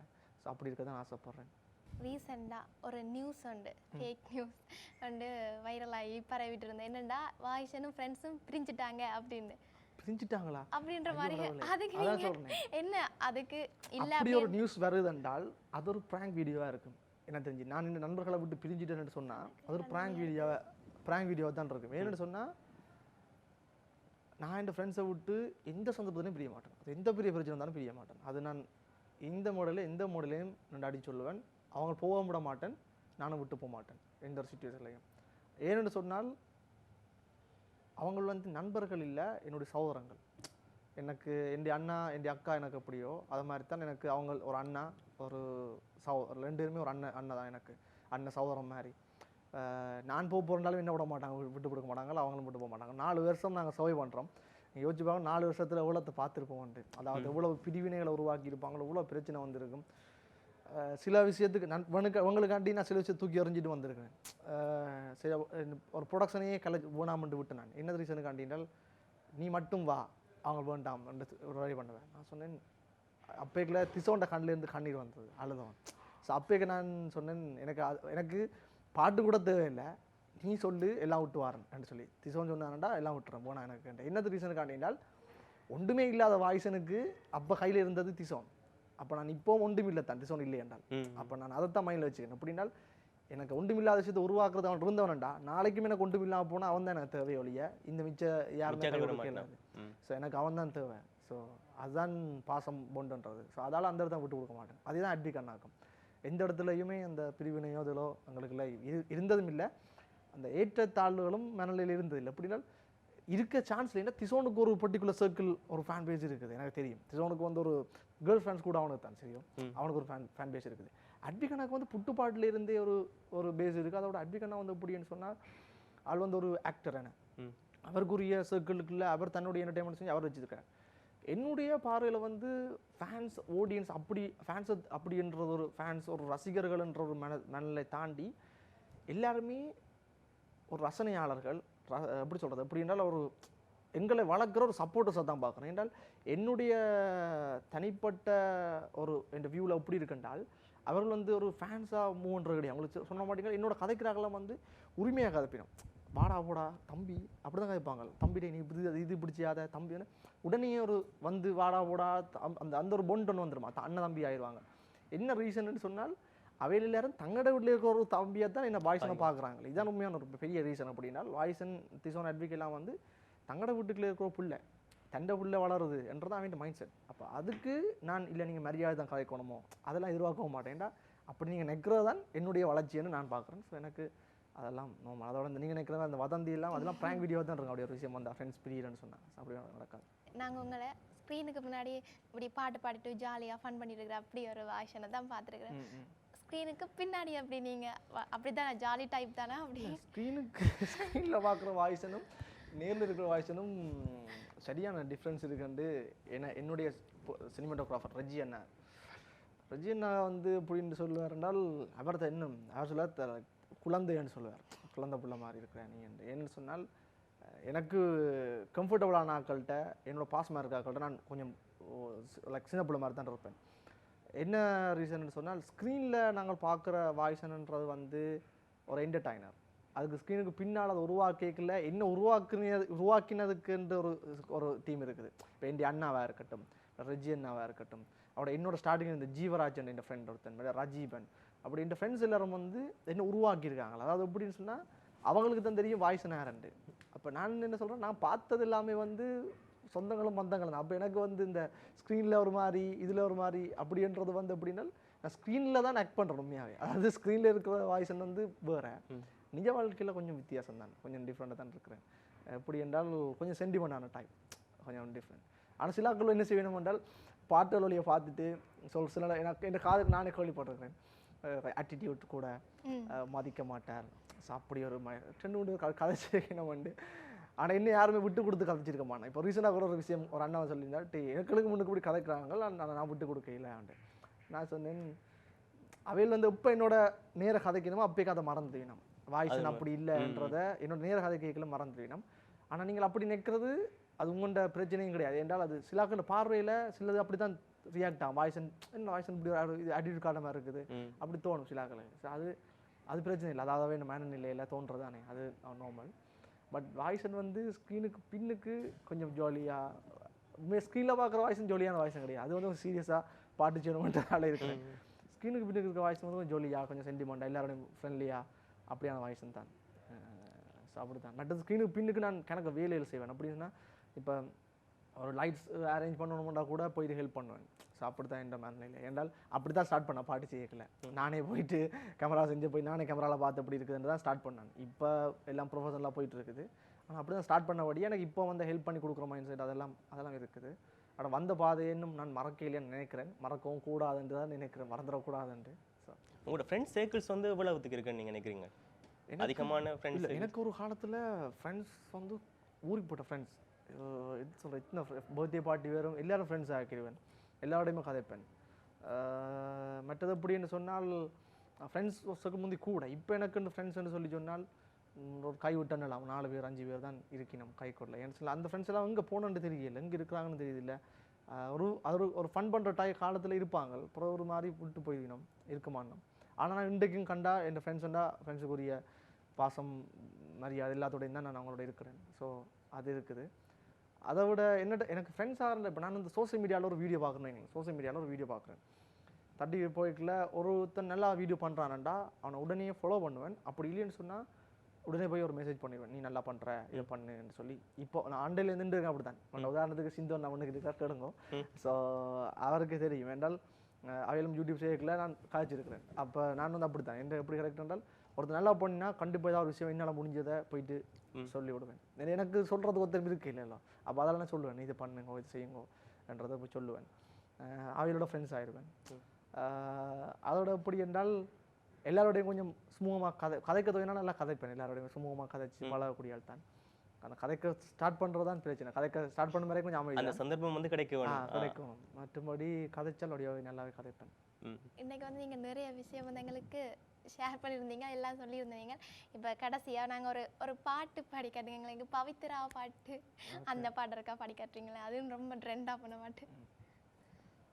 படிக்கிற வயசில் மனசில் பட்டாம்பூச்சி பறக்குதா, பாடம் எழுதுற கொப்பியில் தீனும் காதல் கடிதங்கள் என்ன கேட்குதா, பக்கத்து வகுப்புள்ள பவித்ரா என்னை பார்க்கும்போது வைக்கப்பட்டு சிரிக்கிறா, அவ அழகில நைந்தாரா அந்த மந்திரிச்ச முட்டை கண்ணில் மயக்கிறா, நடு ரோட்டில் நண்பனோட பாட்டை போட்டு ரீல் செய்ய போற நடனந்தலாளா, 4 சாத்தி பாடம் சொல்லி தர்றோம் வத்தி யாரு நம்ம 1 வில்ல நம்பி யாரா, இண்டெல்லாம் இருந்து படிக்கிறேன்னு நான் பிளான் பண்ணி குரூப் ஸ்டடி என்று ஃபோன் பண்ணி கேங் ஆகி பப்ஜி ஃப்ரீ ஃபயர் இல்லை லாக் ஆகி கடைசியில் நாங்கள் எக்ஸாமில் கொட்ட விட்டோம் ஃபெயில் ஆகி, அதனால ஃபேமிலி கொஞ்சம் ஃபீல் ஆகி என் காதல் உடைஞ்சு போச்சு நாளாகி, பக்கத்து வகுப்புள்ள பவித்ரா அட இப்பவும் வைக்கப்பட்டு தஞ்சிருக்கிறா, பக்கத்து வகுப்பட்ட பவித்ரா அட இப்பவும் வைக்கப்பட்டு தஞ்சிருக்கிறா. நண்பரோட செய்த பாடல்களில் உங்களுக்கு ரொம்ப பிடிச்ச பாடல்னு சொல்லி சொன்னால் நீங்கள் ஒரு என்ஜாய் பண்ணி நாங்கள் ஒரு ஃபன்னாக பண்ணியிருக்கிற ஒரு பாடல்னு சொல்லி சொன்னால் நீங்கள் அதை தான் நிற்பீங்க? பவித்ரா பாட்டு, பவித்ரா பட் வெனரோசாவில் வந்து எப்படின்னா வெனரோசா வந்து 90s கிட்ஸ்ன பாட்டெல்லாம் அவங்க 2 பேரும் வந்து ஒரு சிரிக்காத கேரக்டர், அதாவது ஒரு 90s வந்து ஒரு கல்யாண நடக்கையில் என்ற ஒரு பிரச்சனை ஒரு யோசனையில் இருக்கிற கேரக்டர். அப்போ அவங்க 2 பேரும் பாட்டு ஃபுல்லாக சிரிக்க மாட்டாங்க, ஒரு மாதிரி ஊன்னு இருப்பாங்க. நான் வந்து பாட்டு ஃபுல்லாகவே ஜொலியாக இருப்பேன். அப்போ எனக்கு எப்படி இருந்தது, அது ஒரு மாதிரி ஒரு எப்படி சொல்கிறது ஜொலியாக இருந்தது, புது கேரக்டர். என் ஃப்ரெண்ட்ஸ் வளமையாக நான் சிரிச்சு காய்ச்சி தான் பார்த்துருக்கேன். பாட்டு ஃபுல்லாக எனக்கு ரெஜினா கத்தும் சரியோ அந்த இடத்துல ஸ்பாட்டில் ஒரு விஷயம் பண்ணாடி பேசும். அப்போ அந்த விஷுவல் கூட அந்த அந்த காலகட்டத்துக்கு ஏற்ற மாதிரி தான் நீங்க செஞ்சீங்க. அப்போ அவருக்கு அவங்க 2 பேரும் வந்து இந்த வெனரோசால வந்து அவங்க 2 பேரும் ஒரு நாள் இப்படியே சைலண்டாக இருக்கணும். அப்போ நான் ஜொல்லி தானே வேணுமண்டேவோட மூட மாற்றத்துக்காண்டி குழப்புவேன் சண்டை ஏன்னா அது மூடு மாற்றவும் இல்லாது அப்படியே ஒரு 2 நாள் இருக்கணும் பாட்டு முடியும் வரை திசோனெல்லாம் கரெக்டாக மாறிட்டான். அப்போ எனக்கு ஒரு ஜொலியாக இருந்தது அவங்களோட ஃபன் பண்ணி இந்த பாட்டு எடுத்து முடியும் வரைக்குமே சும ஜோலி. நான் தான் கூட பேச்சு போனேன் அவங்கள குழப்பி. அது மாதிரி பவித்ரா பாட்டு வந்து எப்படின்னா இந்த டவுசர் ஒரு இப்படி கீழே வந்து பெரிய பேக்கியாக இருக்கும். அப்போ அது வந்து 80s ஸ்டைல். அப்போ அந்த இது வந்து எனக்கு நான் ஒரு 80ஸ்ல வாய்ஸ் எடுத்திருந்தா எப்படி இருந்திருக்குமன்றதை ஒரு இமேஜின். ஏன்னா அந்த விசுவல் எல்லாமே அப்போ பவித்ராவில் வந்து பார்த்தீங்கன்னா ஒரு 80ஸ்ல இருக்க லவ் அந்த ரோஸ் கொடுத்து பாடுறது அதெல்லாம் வந்து ஒரு 80ஆம் ஆண்டு. இப்போ எல்லாம் இந்த பொடியை அது ரோசா பூ கொடுத்து ப்ரொபோஸ் பண்ணுறாங்களா யோசிப்பா. இப்போலாம் இந்த சீனெல்லாம் நீங்கள் எப்படி யோசிக்கிறீங்க? நீங்கள் எல்லாரும் சேர்ந்து திட்டம் போட்டு தெரியும் பாட்டு எழுதிக்கல. இப்போ நான் எப்படி என்றால் இப்போ என்னுடைய மனநிலை சிலாக்கள் வந்து இந்த விஷயம் வந்து ஒரு கேள்வி வைப்பேன்ப்பா. பாட்டு எழுதிக்கல பொம்பளை புள்ளியில் எப்படி எழுதிக்கலாம் கேட்பீங்க. அப்போ நீங்கள் எந்த பொம்பளை புள்ளி வர்ணிச்சு எழுதுறீங்களேன்ட்டு பவித்ரா பாட்டுக்கு கணக்கு பேர் உங்களை கேட்டிருப்பேன்னு நினைக்கிறேன். பவித்ரா எல்லாம் கேட்டிருப்பேன். இந்த இமேஜின் பண்ணிடுவேன். ஃபர்ஸ்ட் வந்து கற்பனையில் ஒரு ஆளை உருவாக்கிடுவேன். அந்த கற்பனைக்கு உருவம் கொடுத்து எழுதுவேன். இப்போ பவித்ரான்ற கேரக்டருக்கு வந்து ஏன் இந்த பவித்ரா எழுதணும் என்றால் பவித்ரா ஒரு 80ஸ்ல வந்து நான் லவ் பண்ண ஒரு பிள்ளைன்றது 80ஸ்ல நான் இருக்கவும் இல்லை பவித்ரான ஒரு பிள்ளையும் இல்லை. ஆனால் நான் ஒரு பவித்ரா உருவாக்கினேன். ஒரு பவித்ரான ஒரு பொம்பளை பிள்ளைய நான் பள்ளிக்கூடத்தில் படிக்க லவ் பண்ணுறேன். நான் ஒரு இமேஜினுக்கு போய் 80ஸ்க்கு போகிறேன். போயிருந்து தான் எழுதணும். அப்போ நான் முதல் எழுதிக்கல அப்படி எழுதையில. இப்போதைய இருக்கிற ஜெனரேஷனில் இந்த ரீல்ஸ் எல்லாம் செய்கிற மாதிரி தான் எழுதினேன். ரெஜி என்ன சொன்னார் அப்படின்னா இல்லை இது கொஞ்சம் 80ஸ்ல போவோம். 80s ஸ்டைலில் எப்படி இருக்கும் ராதிகா அவங்கள்ட லவ் எப்படி இருக்கும் 80s யோசியன். ஆனால் 80s இமேஜின் பண்ணிக்கு தான் தெரிஞ்சது அப்படின்னா அந்த லைஃப்ன்றது ஒரு சத்கமண்டு. ஏன்னா இப்போ வந்து எல்லாமே நவீனமயமாகவும் எல்லாமே ஒரு இப்படி சிம்பிளாக இருக்குது எல்லா விஷயமும். அப்போ வந்து ஒரு காதலை சொல்ல போகிறேன்றால் அது ஒரு கடல் கடந்து தான்ற மாதிரி அது ஒரு பெரிய விஷயம். ஒரு பொம்பளை பிள்ளையோட கதைக்கிறேன்னு சொன்னால் ஒரு பயம் மாதிரி. ஸோ அதை நான் எப்படின்னா தேடுறேன் எப்படி இருந்திருக்கு அந்த கதையெல்லாம் எப்படி இருந்திருக்கு அந்த தேடைக்க. ஒரு பொம்பளை பிள்ளைக்கு ப்ரப்போஸ் பண்ணுறதே ஒரு பெரிய ஒரு அச்சீவ்மெண்ட் மாதிரி. ஏன்னா அப்போ இப்போ பாட்டு படிச்சு இப்படி வரலாறுலாம் சின்ன பிரச்சனை அதான் கஷ்டம். காலத்தில் இந்த இணையதள வசதிகளும் ஒன்றும் இல்லை. அப்போ அந்த 80ஸ்ல அந்த லெட்டர் அப்படிலாம் ரோசா பூ அப்படி கொடுத்துருப்பீங்க முதலாவது என்னுடைய டவுட்டு இந்த ரோஸ் அப்படி கொடுத்துருப்பீங்க கொண்டேன்றது ஒரு டவுட் உண்டு சரியா. அப்போ ஓகே பாட்டில் வந்து இதெல்லாம் இந்த எலிமெண்ட்ஸ்லாம் இருக்கணும்ன்ட்டு தான் எழுதினேன். எழுதி கொண்டு போய்க்கலாம் அந்த படிப்பு போயிட்டு டியூட்டுக்கு ஸ்கூலில் படிக்கிறேன்னு சொல்லி காசு செலவு வேண்டி ஃப்ரெண்ட்ஸோட அந்த ஸ்கூட்டரில் எல்லாம் தெரிகிறது. அப்போ நான் வந்து 80s வாழைக்குள்ள எனக்கு ஒரு மாதிரி ஹாப்பியாக இருந்தேன். அப்படின்னால் இந்த பாட்டு செய்கிறதால நான் ஒரு 80s லைஃபையும் வாழ்ந்துட்டேன். அப்போ எனக்கு ஒரு சந்தோஷமாக இருந்தது. ஓகே 80ஆம் ஆண்டுகளில் இப்படி எங்களோட அப்பாக்கள்லாம் வந்து இப்படி தான் தெரிஞ்சிருப்பேன் வேணா என்ற ஒரு இமேஜின் ஒன்று இருந்தது. எப்படி சொல்கிறது ஸ்டைல் ரீதியாக மாற்றி அடிக்கும் காஸ்டியூம் எல்லாம் போட்டு அந்த ஒரு 2K கிட் படின்னு ஒரு 80s இதை வாழ்ந்துருக்கானே. ஸோ அப்படி அது ஒரு மாதிரி ஜொலியாக இருக்கும் எனக்கு. அதே மாதிரி இந்த வடையை வச்சு ஒரு பாட்டு ஒன்று செஞ்சுருந்தீங்களே. அதுதான் அதோட என்னென்னா முதலாக என்னோட ஃபோட்டோ எடுத்தது வந்து ஒரு 2 சின்ன பிள்ளைகள் சரி. அது எப்படின்னா இந்த பாட்டு சுட்ட வடை இருக்குல்ல அது பாட்டு சுட்ட வடை கதையை வந்து பாட்டாக்குவோம்னு சொல்லிட்டாங்க. அது என்னன்றா பாட்டு சுட்ட வடை கதையை பாட்டாக்குறதுனால தான் ஓகே ஜொலி மாமா ஜொலியில் பாட்டி சுட்ட வடைக்கு அந்த வடைக்கு என்ன நடந்தது என்றதான் கேள்வி. அந்த பாட்டை கொஞ்சம் பாட கேளுங்க. அது பாட்டி சுட்ட வடைக்கு என்னதாய் ஒரு மாலை நேரம் மரத்தடி ஓரம் ஒரு பாட்டி விறகடிக்கு வடை சுட்ட கதைய கேளு ஒரு பாட்டி விறகடிக்கு வடை சுட்ட கதைய கேளு கதை சொல்ல போகிறோம் பாட்டியில் கொண்டு வாரம் ஐயா தந்த தாளம் போட்டு நல்ல கதை சொல்வோம் ஆடிக்கொண்டு பாடு என்ற பாட்டை கொஞ்சம் கேளு அந்த பாட்டி சுட்ட வடையை நீ பக்குவமா பாரு ஒரு ஊரில் ஒரு காக்கா வடை சுட்டது எங்கண்ட ஊர் பொன்னம்மாக்கா சுட்ட வடையில் ஒன்றை கேட்டா சொல்லி முறிச்சு ஒடிச்சு வாடா எந்த கேட்பா கருப்பு காகம் காடு மலை தேடி சொல்லி பொறுக்கித்தான் வந்தது அது பாட்டி கையில் கொடுத்தது அதன் ஆசை வடையுமே கிடைத்தது அந்த பாட்டி ஒரு வடை கொடுக்க காகம் தூக்கி பறக்க மேனம் துள்ளி குதிக்க ஓகே அந்த குள்ள நிறைய உண்டு வடை பறக்க நினைச்சு நேரம் முழுக்க கழிச்சு தந்துடுற முழுக்க செஞ்சு வேலை இல்லை தந்துடுற செஞ்சு வேலை இல்லை. அதாவது கதை சொல்லி முறைக்கொண்டு வர்றது காகம் கொடுத்து வடை வேண்டுது அந்த வடையை பறிக்கிறதுக்கு நிறைய வருது நிறைய பறிக்குது. இந்த ஐடியா உங்களுக்கு எப்படி முதல்ல தோன்றினது? திசோன் தான் சொன்ன வாட்டி மச்சான் இந்த ஒரு பாட்டி சுட்ட வதையை ஏன்னா திசோனுக்கு வந்து இந்த சின்ன புள்ளிகள் அதெல்லாம் கொஞ்சம் கூட இருப்போம். அப்படி உண்மையை சொல்ல போனால் எங்களுக்கு வந்து இருக்க ஆடியன்ஸில் வந்து பார்த்தீங்கன்னா 100ல் 50% வந்து பார்த்தீங்கன்னா சின்ன புள்ளி. நான் வந்து ஜுவன் சார் கான்சர்ட்லையும் ஜுவன் சார் சந்தோஷ் நாராயண் சார் கான்சர்ட்ல ஜெஃப்லாம் நடந்ததில்ல. அப்போ நான் பின் கேபினில் இருக்கிறேன் அதில் வெயிட் பண்ணி கொண்டு இருக்கைக்குள்ள பார்த்தா ஒரு சிறுவர் பட்டாளம் நாளைக்கு ஒரு குறைஞ்சது ஒரு 50 பேர் இருக்கும். அவ்வளோ பேர் லைக் இல்லை பெரிய பெரிய அப்போ பெரிய பெரிய செலிபிரிட்டி ஃபேமஸ் ஆனால் கூட அவ்வளோ பேரையும் அந்த பிள்ளைகளுக்கு தெரியல வந்து வாய்ஸ் என்னன்னா ஓடி வந்து எல்லாம் கட்டி பிடிச்சி எல்லாம் பாசம் வரைக்கும் லைக் பெருசாக அச்சீவ் பண்ண மாதிரி அது செம ஹாப்பி எனக்கு. நான் இப்போ இந்த வைரலில் வர்ற ஹாப்பியை விட அது எனக்கு பல மடங்கள் இருந்தேன்னா ஒரு சின்ன பிள்ளை வந்து கொண்டாடுறது ஈஸி இல்லை. சின்ன பிள்ளை மனசில் நாங்கள் போடுறது வந்து அவ்வளோ ஈஸியாக கஷ்டம் கடைசி வரைக்கும் போகாது. அப்போ அது ஒரு விஷயம் கிடைச்சது செம ஹாப்பி எனக்கு. அப்போ அதால் அவைகளுக்காண்டி சில பாட்டுச்சேன். இப்போ இந்த பக்கத்து பக்கத்தில் பவித்ராலாம் வந்து நான் டார்கெட் பண்ணது 80s 90s எங்கள்கிட்ட கொஞ்சம் ஜங்ஸ்டர்ஸை அந்த பாட்டு சின்ன பிள்ளைகள் படிவேன். பக்கத்து வா ஒப்பு இல்லை பவித்ராண்டு வேணும் அப்போ சிரிப்பாருங்க பொண்ணு சிரிச்சா சில்லற கலை அந்த கலகலெல்லாம் வாய்க்கில் வராது நான் படிப்பினோம். அப்போ லைக் ஒரு மாதிரி எனக்கு என்ன என்றால் ஓகே லைக் ஒரு வர்ணனை அதெல்லாம் தாண்டி லவ் சாங்ஸ் தாண்டி எங்கள் பிள்ளைகளுக்கு லைக் நான் ஒரு பாட்டுலையுமே கூட இங்கிலீஷ் வேர்ட்ஸ் யூஸ் பண்ண மாட்டேன். அதிகமாக தமிழ் இப்போ கொஞ்சம் இப்போ பவித்ரா பாட்டில் கூட அதிகம் தமிழ்லாம் இருக்கும். மேனசோர் ரக்க கட்டி வானத்தில் பறக்குது மேனிக்குள் முத்து மாணிக்கம் போலத்தகம் மினுங்குது வானவில் போல வாலிபன் வர்ணனைகள் பிறக்குது வண்ண நிலவு உன்னில காதலினி பிறக்குது கண்டதும் நெஞ்சில காதலோ பெண்ணவள் மாயமோ என்ன வாட்டுது வாட்டுது வெண்ணி பெத்தெடுத்த அழகோ கடல் மகளோ அடி உன்னில் என்னை தேடுது அதில் பக்கத்து வகுப்பு பவித்ரா எல்லாமே தமிழாக தான் இருக்கும். கூட பொண்ணு சிரிச்சாலும் கூட அப்படிதான் நினைப்பேன்டா. கள்ளி கனகா கருத்த பொட்டு அழகா கம்பன் கவிதை மகளா கல்லு வடியும் உதடா மெல்லிடை மெல்லிடை மெழுகில் செய்த மடலா கண்ணிமை தீபச் சுடரா ஆரடி கூந்தல் அங்கும் இங்கும் அடடா குற்றால குறவஞ்சி பெண்ணே கற்றாழை முளை போல கண்ணே வெட்டாத நதி போல பின்னே கருங்குந்தல் நடைபோடும் அங்கே. அதாவது அவள் வந்து எப்படி இருக்காள் என்றால் கற்றாழை முளை போல அவளோட கண் கூர்மையா இருக்குது. வெட்டாத நதி ஓடுற மாதிரி அவளோட கூந்தல் வளைஞ்சு நெளிஞ்சிருக்குது. வெட்டாத நதி போல பின்னே கருங்கூந்தல் நடை போடும் அங்கே பிரம்மன் வளைவு நெளிவுடன் படைத்தான் சிலை என மேனி அவன் கள்ள நெல்ல அள்ளி வீசும் வள்ளல் சீத காதி. ஒரு பாட்டுல பார்த்துருக்கேன் பிரம்மன் கள்ளன் சொல்லி ஒரு பாட்டு ஆக அடடா பிரம்மன் கள்ளன் அடி அப்படி பாட்டு இருக்கு. சற்றே நிமிந்து அதில் இருக்கும்.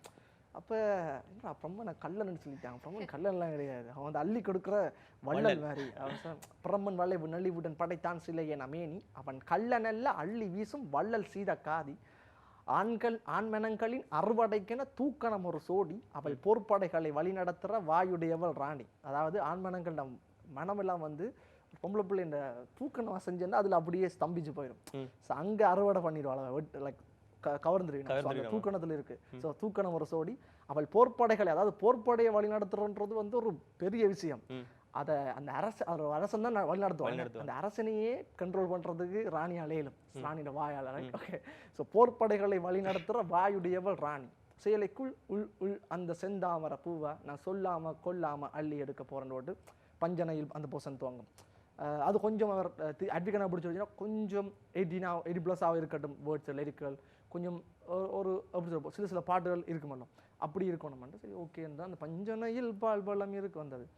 பிறகு அங்கே பின்னுக்கு வர்றது வந்து கம்பரண்ட சூர்பனகையை வர்ணிச்சிருக்கிற போர்ஷன்லேயே நான் பஞ்சியோள் விஞ்சு குளிர் பல்லவமனுங்க அது வந்து பஞ்சியோள் விஞ்சு குளிர் பல்லவமனுங்க செஞ்சவிய கஞ்சனிக சீரடிகளாகி சொல்லில மஞ்சையென அன்னமென மின்னும் வஞ்சியென நஞ்சமென வஞ்ச மகள் வந்தாள் என்றது வந்து சூர்பனகையின் அழகை வந்து கம்பரில் இருப்பார்.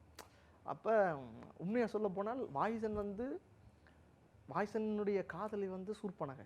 எப்படின்னா சூர்பனகை வந்து சூப்பனை என்ற அந்த சொல்கிற வடிவமைப்பை வந்து எப்படி இருக்க மாட்டாலும் ஒரு தமிழச்சி இல்லத்தில் பிறந்த ஒரு தமிழச்சி அவள் எப்படி இருப்பாள் அவளோட கூறிய கண்கள் அவளோட நடை அந்த நிறமெல்லாம் நல்லா கூறி விடுறேன். ஸோ அவர் ராணி என்றால் ஸோ அப்படி இருக்கணும் என்ற என்னுடைய மனநில் வந்து ஒரு சூர்பனகையின் காதலன் என்ற ஒரு பாட்டு செய்யணும்னு ஆசை இருக்குது. ஸோ அதை வந்து ரெடி பண்ணி கொண்டிருக்கேன். அப்படின்னா கடலோர காட்டில் ஒரு அழகை கண்டேன் கடலாடும் கன்னி மகளை கண்டேன் மகுடி ஊத ஆடும் பாம்பு போல் இடையை கண்டேன் அவள் கழுத்து மேல பளிங்கி போல மணி மாலை கண்டேன் அழகான மான்விழியோ அகோரமாய் நடையோ வேற ஏடிடும் புலியோ அப்படி வர முடியும். ஸோ அதொன்று ரெடி பண்ணி கொடுக்கேன். சூர்பனகை ராவண தேசத்தின் அழகி அப்படி ரெடி பண்ணி கொண்டிருக்கேன்.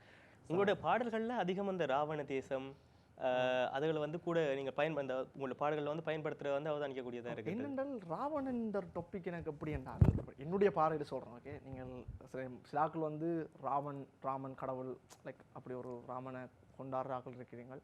ஸோ நானும் கடவுளை ஓகே கடவுள்ன்ற தாண்டி அந்த டாபிக் நான் வரையில நான் ராவணன் பக்கம் நின்று கதைக்கிறேன்னு சொன்னால் என்னுடைய கேள்வி எப்படி சொன்னால் ராவணன் தவறானவன்ன்றதை நீங்கள் எந்த இடத்துல சொல்றீங்கன்னு கேட்டால் இப்போ நான் உங்களுக்கு கேட்குறேன், ஓகே, ராவணன் எந்த இடத்துல தவறு செஞ்சவர் சொல்லுங்க பார்ப்போம். பெண்ணை கவர்ந்து விட்டாருன்றது ஒரு தவறுன்னு சொல்லுங்க. இப்போ நான் கேட்குறேன், என்னுடைய சகோதரத்தை ஒரு ஆள் இழிவுபடுத்தினால் நான் வந்து சைலண்டாக இருக்கிறது அது சரியாக இருக்குமோ நினைக்கிறீங்களோ? இல்லை இல்லை. என்னுடைய அக்காவையோ தங்கச்சியையோ ஒருத்தர் வந்து மூக்கு அறுத்து இழிவுபடுத்தினா நான் சைலண்டாக இருந்தேன் என்றால் நான் இருக்கிறதுலையே வேஸ்ட். சாதாரணமாக இருக்க மனுஷன் நாங்களே எப்படி யோசிக்க, ராவணன்றது ஒரு மிகப்பெரிய சோபக்தன், ஒரு நாட்டை ஆண்ட அரசன். அந்த நேரத்தில் இலங்கையில் இருந்த லங்காவரி மக்களுக்கு வந்தால் கவலை என்றா என்னன்னு தெரியாதான். அப்படி சொற்க பூமியாக இருந்த இலங்கை விளங்குதோ, அப்படி இருக்கிற இடத்துல இருக்க ஒரு இளவரசியை இப்படி பண்ணிட்டு லக்ஷ்மணன் அப்படி செஞ்சிட்டார். அப்போ ராவணன் கோபம் வந்து சரியானது, தூக்கிட்டு வந்த மனுஷனை அது தப்பு பண்ணியிருந்தால் நீங்கள் தப்பு சொல்லலாம். அந்த மனுஷன் தப்பும் பண்ண இல்லை. அப்போ எந்த விஷயத்தில் ராவணன் அரக்கன், ராவணன் அசுரன், ராவணன் நரகவையில் செஞ்சவர்னு சொல்லி நீங்கள் எந்த இடத்துல அந்த விஷயத்தை கதையில் சித்தரிக்கிறீங்கள் என்று சொன்னால் நீங்கள் அரக்கர்கள் என்று சொல்லி ஒரு இழிவுபடுத்தும் மாதிரிலாம் செய்கிறீங்க. ஏன்னா தவறுன்னு சொல்லி பார்க்க போனீங்கன்னா தவறு கிடையாது. ராவன் வந்து வாலி சுக்ரீவன் சண்டையில் இடையிலிருந்து மறைஞ்சிருந்து தாக்கினது ஒரு தவறு. அதை விட வைஃப் கட்டின மனைவி சந்தேகப்பட்டது ஒரு தவறு. தவறுன்னு பார்க்க போனால் ரெண்டு பக்கம் தவறு இருக்குது. நான் என்ன தெரிஞ்ச வரைக்கும் இந்த உலகத்தில் ஒரு விஷயம் இருக்குது அப்படின்னா, என்னுடைய பார்வை சொல்கிறாங்க, ஏகலை வென்ற விரல் அறுத்தவை என்று சொன்னால் இருந்தால் அர்ஜுனனை விட பெரிய ஆளாக வந்துடுவான். ஏன்னால் குருவே இல்லாமல் கல்வி கற்றால் தான் ஏகலை. அப்போ இருந்தால் சிக்கல். அப்போ உலகத்தில் ஒரு விஷயம் ஒருத்தர் நல்லா வந்தாண்டா அவனை போட்டு தள்ளிடுவாங்க. நான் கவனிச்சிருக்கேன். ஸோ அப்படித்தான் நடந்தேன். அது மாதிரி ராவணனும் வந்து இப்போ ராவணன் வந்து எப்படி போய் தூக்கிட்டு வந்தோம்னா புஷ்பக விமானத்தில் போய் தூக்கிட்டு வந்தவர், விமானத்தில் போய் தூக்கிட்டு வந்தவர்னு சொல்லினேன். ராமன் வந்து கடல் கடந்து வந்தவர். அப்போ நீங்கள் இதில் அபிவிருத்தி ரீதியாக டெக்னாலஜி ரீதியாக பார்த்தீங்கன்னாலும் இங்கே ராவணன் தான் பெருசால். பறந்து போய் தூக்கிட்டு வரன்றது ஒரு சின்ன விஷயம். நீங்கள் நடந்து வந்தீங்க பாலத்தால், பறந்து தூக்கிட்டு அப்படி ஒரு கன விஷயங்கள் இருக்குது. எல்லா விஷயத்துலையுமே ஆள் தலைவன் பெரிய இடத்தான் இருந்திருக்கு.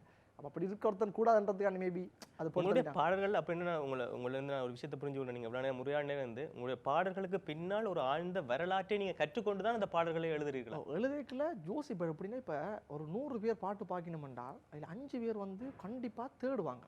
எப்படின்னா சிலாக்கள் வந்து பாட்டை ரசித்து ஜொலி பண்ணிட்டு போயினோம்டா 5 பேர் பாட்டுக்கு பின்னுக்கு ஒன்று என்ன எழுதியிருக்கான்னு தேடுவாங்களா. அப்போ அவங்க தேடைகள் சும்மா எழுதியிருந்தேன்னு சொன்னால் அது வேர்த்தில் என்ன சும்மா எழுதியிருக்கார் வாய்ஸ் ரெண்டு மாதிரி இருக்கும். அதுக்கு பின்னு போய் தேடைகளை தான் தெரியும், ஓஹோ இப்படிலாம் இருக்குதோ. அதை நான் ஒரு இன்டர்வியூவில் சொல்லியிருப்பேன். அப்படின்னா அந்த ஏகலைவன், நான் ஒரு வில்வித்தை விளையாட்டில் நீ அர்ஜுனன் என்றால் வில்லேந்தும் ஏகலைவன் நான், தலை 10 கலை தேடும் ஒரு ராவணனும் நான் என்று. வில்வித்தை விளையாட்டில் வந்து நீ அர்ஜுனனா இருந்தியண்டா நான் ஏகலைவன், உன்னோட கொஞ்சம் கெட்டிகாரன் தான், எனக்கு குருவே இல்லாமல் நான் படித்தேன். நான் ஏகலைவன் நான், தலை 10 கலை தேடும் ஒரு ராவனுக்கு, கலை 10ல் தலை சிறந்தவன் தான் ராவணன். ஸோ அதை மாதிரி நானும் எனக்கும் கலைகள் எனக்கு தெரியும். ஸோ கொஞ்சம் என்னோட கவனமாயிருன்றதை அந்த ஃபோன் பண்ணுற மாதிரி ஒரு பாட்டு செஞ்சு நான். ஸோ என்ன சீன் என்றால் அதான் இந்த உலகத்தில் வந்து ஒருத்தன் படப்படன்ற ஒருத்தன் பக்கத்து வளரவும் கூடாது. வளர்ந்து வந்தால் எங்கே கட் பண்ணலாம்னு காத்திருப்பாங்க. பட் அது வந்து ஒரு படிநிலையாக வளர்ந்து வரும்போது தான் எங்களுக்கு அது அதை வந்து எப்படி தக்க வச்சு கொள்ளலாம்னு சொல்லி எங்களுக்கு. அப்போ என்ன பிரச்சனை என்றால் இப்போ வாய்ஸன் வந்து இப்போ வைரலானது, இந்த பாட்டு ட்ரெண்டிங் ஆனது, இப்போ ரீசனாக சீதமிழில் பாடினதெல்லாம் வந்து பெரிய இதாக காய்ச்சோம், லைக் பெரிய ஒரு இதாக கதைச்சேன் என்னோட. அப்போ நான் யோசித்தேன் அப்படின்னா எல்லாரும் இந்த கொண்டாட்டத்தை பார்க்கணும், இந்த கொண்டாட்டத்துக்கு நான் வாய்ஸன் வர்றதுக்கு இந்த 3 வருஷமா எவ்வளவு கஷ்டப்பட்டு வாய்ஸன் தான் தெரியும், என்னென்ன செஞ்சுருக்கிறேன் என்னென்ன பண்ணியிருக்கிறேன்ன்றது எனக்கு தான் தெரியும். ஸோ அப்போ ஸ்ட்ரகிள்ன்றது வந்து அது அதாவது நினைக்கிறத விட அதிகமாகவே இருந்திருக்குது. உங்களுடைய வலிகளை நீங்கள் இப்போ எவ்வளோ கஷ்டப்பட்டிருக்கீங்கன்னு சொல்லி அந்த வலிகளை வந்து ஒரு பாடலாக உருவாக்கி இருக்கிறீர்கள். அது இந்த பாடல், அந்த பாடலை ஒரு பாட்டு வந்து கருட ஃபர்ஸ்ட் பாட்டே அப்படி தான் எழுதினான். அப்படின்னா செகண்ட் பாட்டு இருக்கு, அந்த படிக்கிற வயதில் வறுமைகள் கொடியது, மதிக்கிற மனங்களை வெல்வது அரியது, மங்குற ஒளியில மண்ணெண்ண விளக்கில மண்ணில எழுதிய காலமும் கழிந்தது, குண்டிலும் குழியிலும் விழுந்து எழுந்து நான் கூச்சலும் கூட்டமும் காணவே எழுந்தவன், அப்பனோ தூளில மூட்டைகள் சுமந்தான், பெத்தவள் மடியில கனவுகள் கிளந்தால் கரை விழும் களி காலம், உன் கனவுகள் பலியாகும், உன் நினைவுகள் நிலையானால் தென் திசையும் முன்பெயர் கூவும், கரைகளோடு கரைகள் இன்றி வாழ்ந்தவன், நரிகள் வேட்டை போர்க்களத்தை வென்றவன், கலைகளோடு தலையெடுத்த நாயகன் என்று.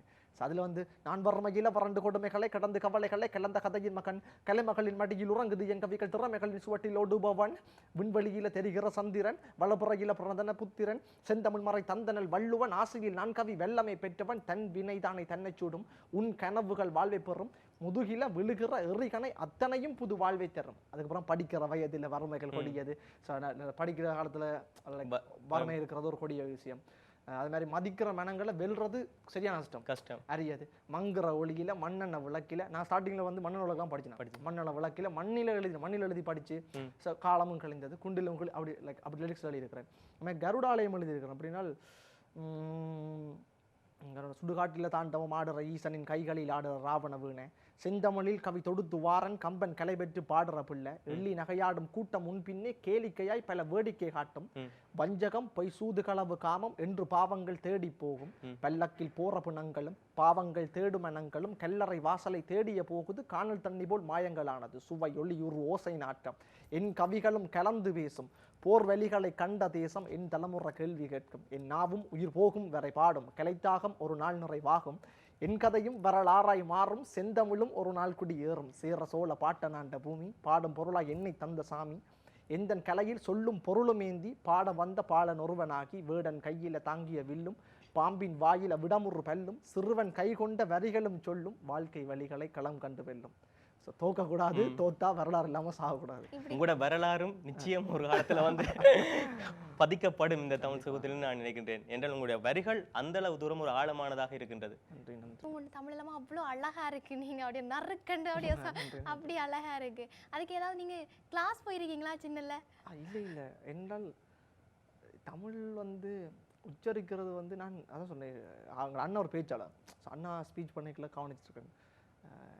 நான் கதைக்கிற தமிழ்னு சொன்னீங்கன்னா இல்லை அண்ணா கதைக்கிறது எல்லாம் அது வேற மாதிரி இருக்கும். என்ன ஒரு அண்ணாட்ட பேரை கூட நீங்கள் பயன்படுத்துறது இல்லையா? இல்லை அண்ணா நான் தெரிஞ்சிருக்கோம். இல்லை அப்படி அதுக்காக கேட்கல. என்ன சிலது வந்து நான் அண்ணாண்ட பிம்பத்தில் வரக்கூடாது, எனக்கான ஒன்றில் வேற ஒன்று மட்டும் நீங்கள் அப்படி யோசிக்கலாம். ஒரு ஆண்ட பிம்பத்தில் வர்றதுல வந்து இப்போ எப்படின்னா அண்ணா வந்து உமாகரன் ராசி நான் பேர் தெரியும்.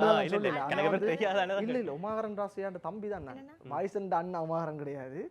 உமாகரன் ராசியாண்ட தம்பி வாய்ஸன், அதுதான் என்னுடைய முதல் அடையாளம். இப்போ வாய்ஸன் ராசியாண்ட அண்ணன் சொல்லட்டாம். ஆனால் உமாகரன் தம்பி தான் நான். ஸோ நான் ஏன் பேர் சொல்ல சொல்லக்கூடாது கிடையாது, நான் தெரியுமென்றதால சொல்ல இல்லை. அண்ணாண்ட பிம்பத்துக்களால் வெளியில் வந்து நான் சொல்றதுல அதில் எனக்கு எந்த ஒரு இதுவும் இல்லை. அண்ணாண்ட பிம்பத்துக்கெல்லாம் வெளில வந்தால் நான் சொல்லுவேன். என்ன சொன்னால் அண்ணா ஆரம்ப காலத்தில் வழிகாட்டல் இன்று வரைக்கும் வழிகாட்டல்கள் வந்து அவர்கிட்ட கேட்காம செய்கிறதில்லை. சில விஷயம்லாம் கேட்டு தான் எல்லாமே செஞ்சு கொண்டு இருப்பேன். அப்போ வழிகாட்டல் வந்து போதிய அளவுக்கு அண்ணன் வழிகாட்டல் இருக்குது. எப்படின்னு சொன்னால் இப்போ நீங்கள் கேட்டோன்னு தான் எனக்கு ஞாபகம். ஏன் அண்ணாண்ட பேர் சொல்லக்கூடாது அப்படி இல்லை. நான் ஒரு அண்ணா தெரியும் எல்லாருக்கும்ன்றதால நான் சொல்ல இல்லை. அண்ணன் வந்து எப்படின்னு சொன்னால் அவருடைய சிந்தனை அவர்கிட்ட செயலாக்கம் எல்லாம் கொஞ்சம் டிஃப்ரெண்ட். அண்ணாண்ட வந்து அவன்கிட்ட பார்வை கொஞ்சம் பொது பார்வையாகவும் இருக்கும். அது ஒரு இன்னும் ஒரு 5 வருஷத்துக்கு பிறகு என்ன நடக்க போகிறன்றதை இப்போ ப்ரிடிக்ட் பண்ணக்கூடிய ஆள் அண்ணாண்ட மைண்ட். நான் வந்து அப்படி இல்லை. நான் கொஞ்சம் சின்ன பிள்ளை தனமாக தான் யோசிப்பேன். ஆனால் சமூகத்துக்கு ஏதாச்சும் நல்ல விஷயம் போச்சிடணும்னு மட்டும் யோசிப்பேன். ஸோ அப்படி தான் என்னுடைய இது. 2 பேரும் கொஞ்சம் டிஃப்ரெண்ட்டு, வேறு மாதிரி கேரக்டர், ஆனால் நோக்கங்கள் சிந்தனை எல்லாம் கிட்டத்தட்ட ஒரே மாதிரி தான். ஸோ அப்படி இருக்கும். ஸோ அவ்வளோதான். இன்றைக்கி வந்து உங்கள்கிட்ட நாங்கள் நிறைய விஷயம் வந்து உங்களோட கதைச்சிருந்தோம்.